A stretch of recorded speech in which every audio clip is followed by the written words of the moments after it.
Salut à toi, pensée du jour numéro 153. En ce mardi, bien frais ici en Suisse. Quel temps fait-il chez toi? Tu peux mettre ça dans les commentaires. Ici, il fait frais. Il fait pas trop froid, mais ça requiert une petite couche supplémentaire pour ceux qui sont un petit peu frileux. Petite réflexion sur les filières énergétiques pour cette petite pensée du jour. Dimanche, j'ai eu l'opportunité d'intervenir dans le programme de mentorat de Fred Marcero, le coaching club. Donc Fred, merci d'avoir fait appel à moi. Dans ce cadre-là, donc ils ont un appel tous les dimanches soirs, si je ne me trompe pas. Et le thème de la semaine, c'était un des thèmes le thème du mois, je crois, c'était conditioning, conditionnement. Et il parlait un peu plus précisément des filières énergétiques. Et on a eu une chouette discussion, des très très bonnes questions aussi pendant plus d'une heure. C'était vraiment chouette. D'ailleurs, je devrais bientôt recevoir l'enregistrement et couper deux, trois petits clips pour la chaîne. Donc, reste branché comme d'habitude, ça suivra. Et une des questions qui est ressortie le plus, c'était euh, qu'est-ce qui a changé dans ta vision du conditionnement depuis la référence, c'était ma vidéo sur les filières énergétiques d'il y a un peu plus d'un an maintenant. Et j'y ai pas mal pensé. En plus de ça, samedi, j'ai eu l'opportunité de me poser et de passer quelques heures à structurer ce que j'avais dans ma tête, entre mes deux oreilles, dans le contexte du module conditionnement pour le programme de mentorship de Kevin, de K-Swiss. Donc, je suis en train de construire ce module. Et ce que j'ai fait, c'est que je suis reparti entre guillemets à zéro. J'ai imprimé tout ce que j'avais fait en termes des différentes présentations que j'avais composées, des différentes feuilles de notes que j'avais. Et j'ai vraiment essayé de repartir et de faire quelque chose de cohérent. Et il y a deux choses que j'ai voulu faire sortir dans la partie théorique, dans la présentation théorique que je suis en train de composer. Et c'était ces deux points qui sont ressortis pendant la discussion dimanche soir, dans le contexte du mentorat de Fred. Et donc, je voulais parler un petit peu de ces deux points qui me semblent être les deux points les plus importants,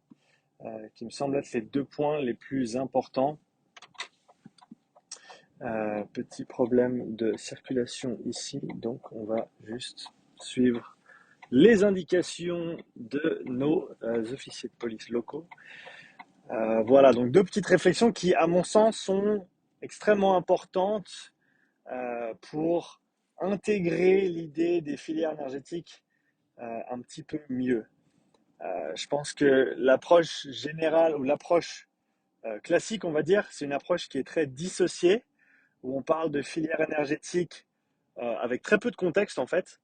Alors certes, c'est des processus bioénergétiques qui nous permettent de resynthétiser l'ATP, de faire en sorte que les contractions musculaires puissent continuer, de faire en sorte qu'on puisse maintenir nos structures cellulaires, etc., etc., avec l'utilisation de différents substrats. Mais voilà, on parle des filières énergétiques comme si c'était trois équations qui existaient dans notre corps, mais sans vraiment plus d'informations. Euh, c'est ce qui est un petit peu dommage à mon avis parce que, à mon sens, on rate une belle partie. Alors, qu'est-ce qui se passe ici? Ah voilà, on fait du zigzag en ville de Nyon aujourd'hui. Désolé. Ah bah du coup on ressort. Du coup je vais pas pouvoir passer par là. Donc j'ai perdu les 3 dernières minutes de mon temps, mais c'est pas grave, ça arrive même au meilleur. Donc, que disais-je?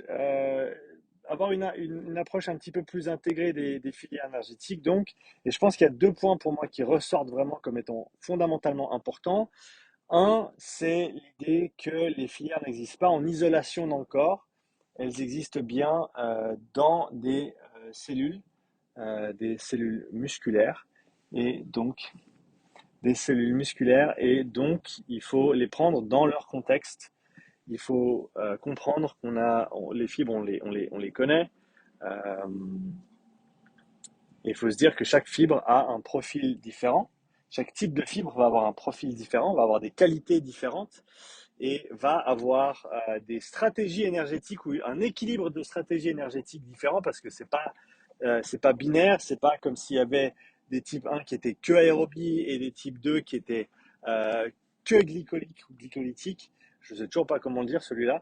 Euh, c'est un petit peu des deux, mais avec des proportions qui sont assez significatives, qui sont différentes. En sachant que c'est clair que une fibre, pas une fibre, une fibre de type 1, elle a beaucoup plus de mitochondries, elle a beaucoup plus de capillaires sanguins, elle a une bien meilleure efficience au niveau de l'utilisation de l'oxygène, du transfert et l'utilisation de l'oxygène.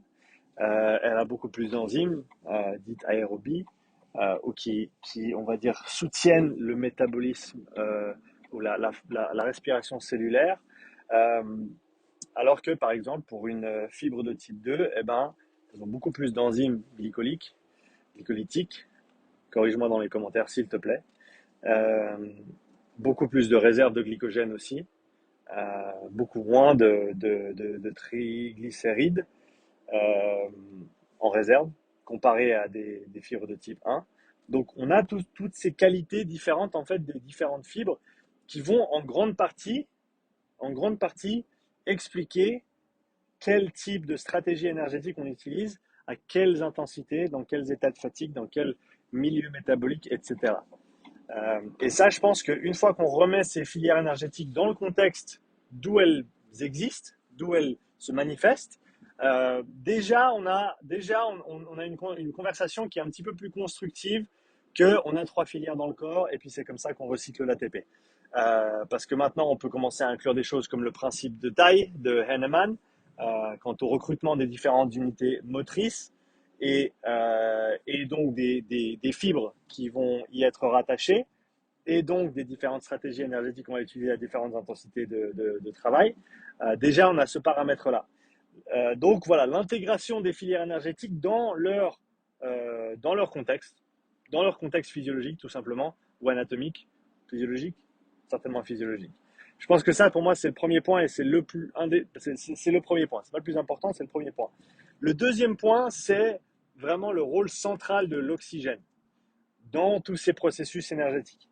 Alors certes, si tu regardes l'équation de la phosphocréatine,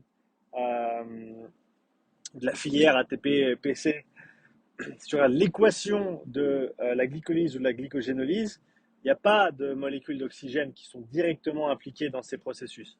Le processus aérobie, on connaît, la chaîne de transport d'électrons nécessite l'oxygène à la fin, etc. etc.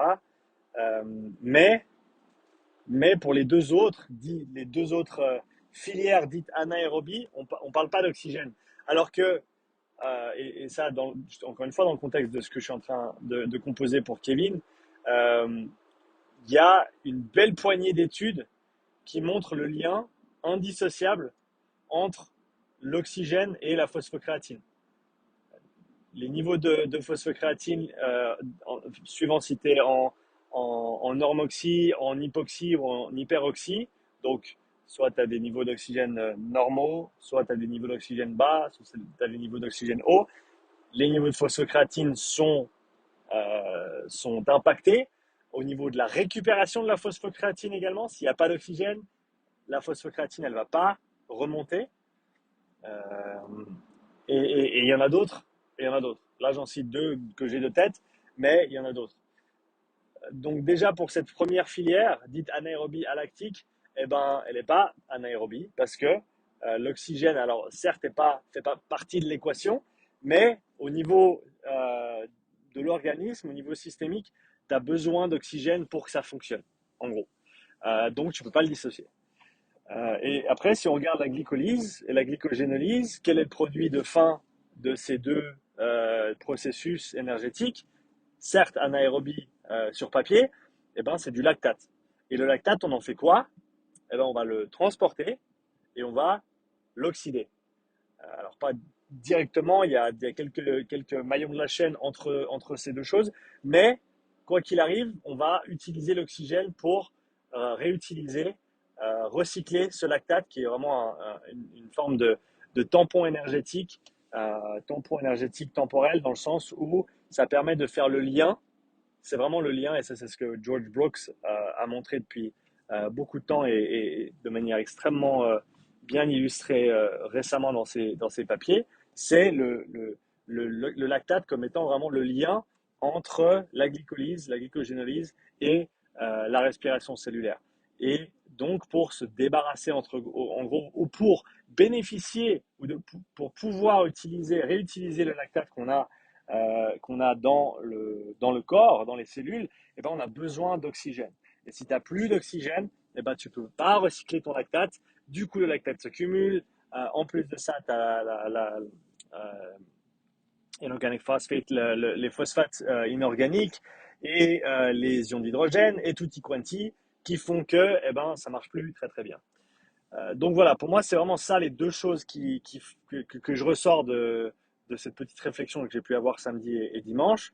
C'est un, l'importance d'intégrer les filières énergétiques dans leur contexte, c'est-à-dire dans le contexte des fibres musculaires et de leurs différentes caractéristiques et de leurs différents patterns de recrutement. Et ensuite, l'importance de l'oxygène pour toutes ces différentes filières, ce qui ensuite nous amène à regarder le conditionnement avec un prisme beaucoup plus large. Parce que maintenant, au lieu de regarder juste les filières et juste le petit graphique qu'on a tous en tête quand je dis filière énergétique, eh ben, on se dit, OK, transport de l'oxygène, absorption de l'oxygène dans le corps, transport de l'oxygène, système respiratoire, système cardiaque, système vasculaire, le sang, l'hémoglobine, tout ce qui est de l'importance du fer aussi, l'hémoglobine qui est une molécule qui en dépend. Si tu as des problèmes de fer, notamment pour les femmes à certaines périodes de leur cycle ou dans certains états au niveau nutritionnel ou certaines diètes qui peuvent manquer de fer et amener à des déficiences de ce côté-là, avec ensuite le système métabolique qu'on a décrit jusqu'à maintenant, euh, du côté de l'utilisation de l'oxygène. Mais donc voilà, faut penser utilisation, mais il faut penser apport également. Et je pense que si on a une réflexion un petit peu plus poussée, un petit peu plus intégrée, un petit peu plus complète sur ces deux aspects-là, l'intégration des filières et le rôle de l'oxygène et l'importance de l'apport d'oxygène dans le fonctionnement de ces filières, on en sortira gagnant. Voilà, merci à toi, bonne journée et laisse-moi dans les commentaires ce que tu penses. Là où je me suis planté aussi, parce que j'ai certainement fait des petites erreurs, donc n'hésite pas. Et je te dis à bientôt pour la nouvelle pensée du jour. Ciao.